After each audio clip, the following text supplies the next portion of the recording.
Hello and welcome to another edition of Luminar Coffee Break. I'm your host, Vanelli. Now, our topic today is adding a touch of bokeh for creativity. And we're going to use the texture tool to apply this effect to the image, and you're going to love what it does. It's one of those times where you feel something is missing out of the photo. This is where you can try to add this creativity to it, and you'll see how it changes it. All right? Now, before we begin, let's take a moment and thank our partners. Fujifilm. Make images, share stories, and experience moments at the speed of life with Fujifilm. Thank you for staying at home with us. And we're back. Welcome, everyone. Glad to have you with us. All right, let's dive right in. So here I am with this beautiful image I downloaded off of Unsplash, and I want to give the photographer credit. Isham, very, very nice shot. Now, it's up to you on how you want to start. We could process the photo first, or develop it, and then add the texture, or add the texture and then process it. Let's add the texture first. So from here, I could go in and just load one of the textures that I have in my gallery.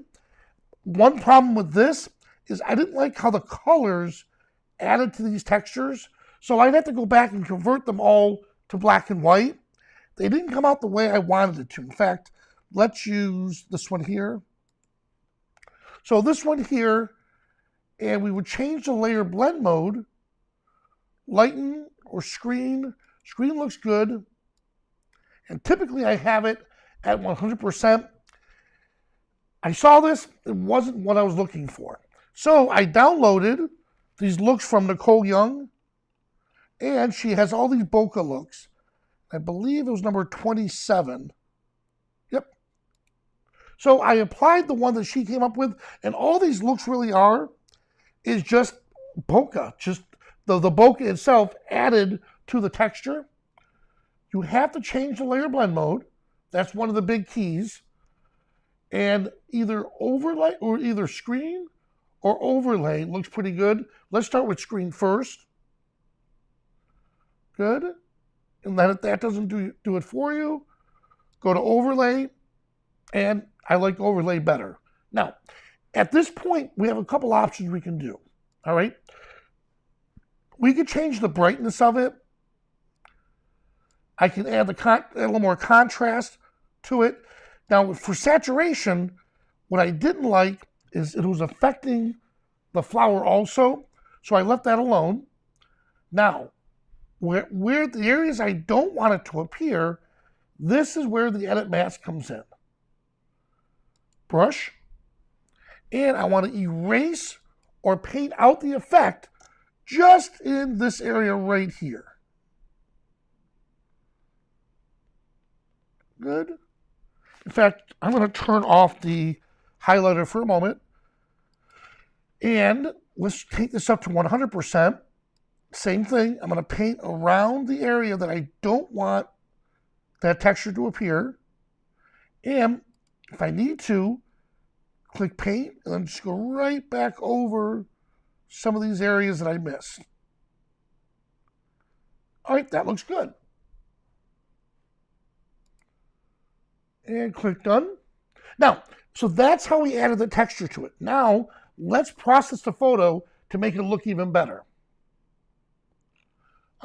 Julie asked, can we use the radial mask too? Yes, we can.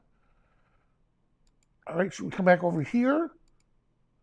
And let me go to AI Enhancer. Now watch this. Ooh, look at that. Notice it's bringing back some of the lost details. Good. And then structure. I want to add structure, especially to the bottom area here. Now I'm going to come back. Once I start going from one spot to the other, I want to go back to the textures and let's lower that opacity just a little bit. There we go. Look at that. Nice. We'll play with this area in a moment. And detail enhancer. Great. Now, this flower is a little too bright. So let's dial back some of the highlights. There we go. All right. And let's put a little vignette on here.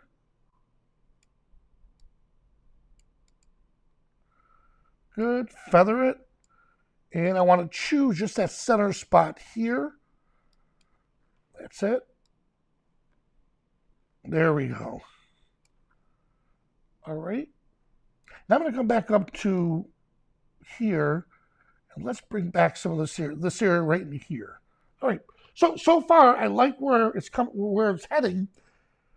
A couple things I do want to add is let's make these areas here just a little darker up on top. Now there's several ways of doing that. We could go with the adjustable gradient and just for the top, dial back some of the exposure just a little bit. Okay, that looks good. But what I really want to do is come down to dodge and burn, start painting, darken, and let's give this a low value for now. Increase my brush. Now what I'm going to do is come in and just paint around some of the areas that I feel my eye is being drawn away from. There we go. All right, let's see if that makes a difference. Before and after. Good. And we're set. Good. So now at this point, I'm looking at it and I'm thinking, okay, we could crop if we want to get rid of this dead space down here. So let's see what that does for us. So here's crop. And I want to go freeform. And just bring it up right about here. And maybe in just a little bit. Right about there. And let's see what that does for us. Oh, look at that. All right, so I'm going to hide myself. So here's before and after. And now, again, in this area right up in here, I'm noticing I had to have used the dodge and burn tool. So let's see if that's the issue. Let's come over here to erase. And let's see if that's causing it. And if it's not, well, actually, what we could do is turn it on and off. So it's not the dodge and burn tool. So chances are it's the adjustable gradient. Yep, there it is. So it's the adjustable gradient. I don't like that little spot up here. So I'm going to brush, erase, and just dab that little spot right there out. There, it looks a little bit better. But now I have this area here, so I'll just paint back just around it. There we go. One more time. And just erase right there.